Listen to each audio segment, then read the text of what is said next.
ആര് വർഗീയത പറഞ്ഞു? വെള്ളാപ്പള്ളി അല്ല, ഇവിടെ വന്നപ്പോൾ ഞങ്ങളോട് പെരുമാറാൻ കാര്യം വന്നു. അതിനകത്ത് ഞങ്ങളും പെടത്തില്ലേ. ഇവിടെ വന്ന് എന്നെ ജയിപ്പിക്കണേ, അവിടെ നായന്മാരുണ്ട് ഇദ്ദേഹത്തിൻ്റെ നിയോജകമണ്ഡലത്തിൽ തോനെയുണ്ട്.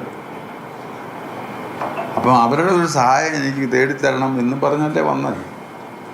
അപ്പോൾ ഞങ്ങളുടെ ഇതനുസരിച്ച് അവിടെ ഒരു താലൂക്ക് യൂണിയൻ പ്രസിഡന്റ്, ആ താലൂക്കിലെ ഒരു പ്രസിഡന്റ് കാണും, കമ്മിറ്റി എല്ലാം ഉണ്ട്.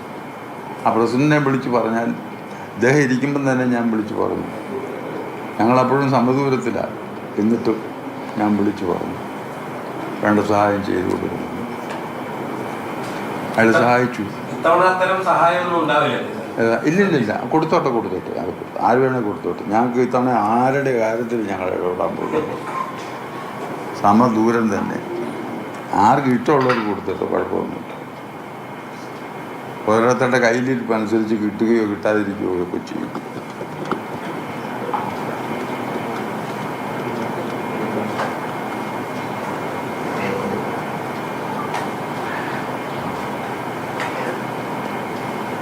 ഇനിയുണ്ട്.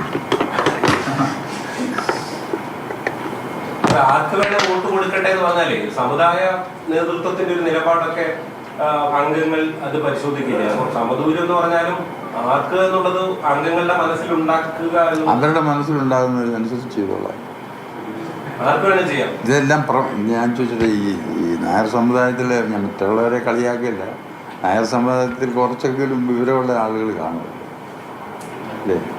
അവർക്ക് എന്തെങ്കിലും കണ്ടാൽ അത് മനസ്സിലാക്കാനും എന്താ വേണമെന്ന് തീരുമാനിക്കാനും കഴിവ് ബഹുഭൂരിപക്ഷം ആളുകൾക്കുണ്ട്.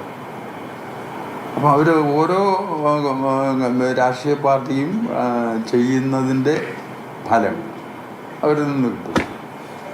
ഈ ശബരിമല സ്വർണ്ണക്കൊള്ളയിലൊക്കെ ഈ സമുദായ അംഗങ്ങൾക്കിടയിൽ വലിയ വിശ്വാസികളാണല്ലോ സമുദായങ്ങൾ. അവർക്കിടയിൽ വലിയ വികാരങ്ങൾ ഉണ്ടായിരുന്നു. അതപ്പോ തെരഞ്ഞെടുപ്പിൽ ബാധിക്കില്ലേ? എങ്ങനെ? ശബരിമല സ്വർണ്ണക്കൊള്ള വിഷയത്തില് നായർ സമുദായാംഗങ്ങൾക്കിടയിൽ ഒന്നും ബാധിക്കുന്നില്ല. അല്ല, സർക്കാരിന്റെ ഇപ്പോഴത്തെ ഇടത് സർക്കാരിനെ ബാധിക്കില്ലേ? ഇല്ല, അതെങ്ങനെ ഞാൻ ചോദിക്കുന്ന ഇപ്പം അല്ല, ഇന്നലെ ഈ കള്ളത്തരം കണ്ടുപിടിക്കുന്നത് നാട്ടുകാരാണ്. ഒരു സാധനം മോഷണം പോയി, അത് കണ്ടുപിടിക്കുന്നത് ആരാ? അതിനുള്ള സംവിധാനം ഇവിടെ ഗവൺമെൻറ് സംവിധാനങ്ങളുണ്ട്. അത് പോരെങ്കിൽ അതിൻ്റെ മുകളിൽ കോടതിയുണ്ട്. ഇത് രണ്ടും അന്വേഷിക്കുന്നില്ലേ? അവർക്ക് വിട്ടുകൊടുക്കരുത്. അതേസമയം ഞങ്ങൾ പറയുന്നുള്ളൂ കുറ്റവാളികളെ ആരെ വേണം ശിക്ഷിക്കണം, പിടിക്കണം എന്ന് ഞങ്ങൾ ഉറപ്പിച്ചു പറയുന്നു. അത് ആർക്ക് ദോഷം ചെയ്യുമെന്നുള്ളതൊന്നും ഞങ്ങൾ കണ്ടോണ്ടല്ല ഈ പറയുന്നത്.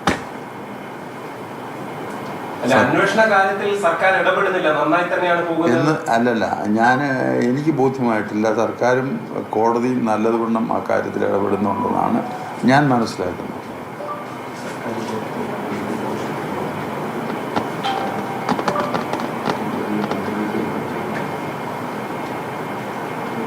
ഈ തെരഞ്ഞെടുപ്പ് വരികയാണ്. സമുദായാംഗങ്ങൾക്ക് സ്ഥാനാർത്ഥിയായി പരിഗണനകൾ ലഭിക്കേണ്ടതുണ്ടോ? അങ്ങനെ ഒരു ആവശ്യത്തിലുണ്ടോ? ഇല്ല. എന്നുവെച്ചാൽ ഇവരാര് പോയാലും ഞങ്ങൾക്കൊരു ഗുണമില്ല. അവർ അവിടെ ഭരിക്കാൻ പോകുന്നതല്ലേ, അല്ലാതെ അവിടെ നിന്ന് എന്തെങ്കിലും എടുത്തുകൊണ്ട് ഇങ്ങോട്ട് വരാനില്ല പോകുന്നത്. അത് വേണ്ടതന്നെ. സമുദായം ഒന്നും നോക്കേണ്ട ആവശ്യമില്ല എന്നാണ്. ഒന്നും നോക്കേണ്ട കാര്യം. ഡയറക്ടർ ബോർഡ് അംഗം മത്സരിക്കുന്നുണ്ടല്ലോ, ഡയറക്ടർ ബോർഡ് അംഗം കൂടിയായ അയാൾ വാങ്ങിച്ചു കിട്ടിക്കോളും. അത്രേ ഉള്ളൂ. ഞങ്ങളോട് ചോദിച്ചാൽ ഞങ്ങൾ പറയത്തുമില്ല, ഞങ്ങൾ ഇടപെടത്തുമില്ല. ഡയറക്ടർ ബോർഡ് അംഗം എവിടെയാണ് കൊടുക്കുന്നത്? ഇവിടുത്തെ ഡയറക്ടർ ബോർഡ് അംഗം ഒന്നും അത് നോമിനേഷൻ ഒരിടത്തും കൊടുക്കില്ല. ഞങ്ങളൊക്കെ ഈ തീരുമാനത്തിൽ ഉറച്ചു ചെയ്യുന്ന ആൾ. ഒന്നും അറിയാത്ത ഈ ആളുകളാണ്, NSSനെ പറ്റി ഒന്നും അറിയാത്ത ആളുകളാണ് ഈ വിഡിത്തരമൊക്കെ അടിച്ചു കൊടുക്കുന്നത്. NSS അങ്ങനെയാണ്, സുകുമാരനാരുടെ ആരുമില്ല, പിന്നെ എല്ലാം അവരുടെ കൂടെ, നായന്മാരൊക്കെ ഈ പറയുന്ന ആളിൻ്റെ കൂടെ എന്നൊക്കെയുള്ള ഒരുപാട് സ്റ്റേറ്റ്മെൻറ്റ് വരുന്നുണ്ട്. വാസ്തവത്തിൽ അങ്ങനൊന്നുമല്ല.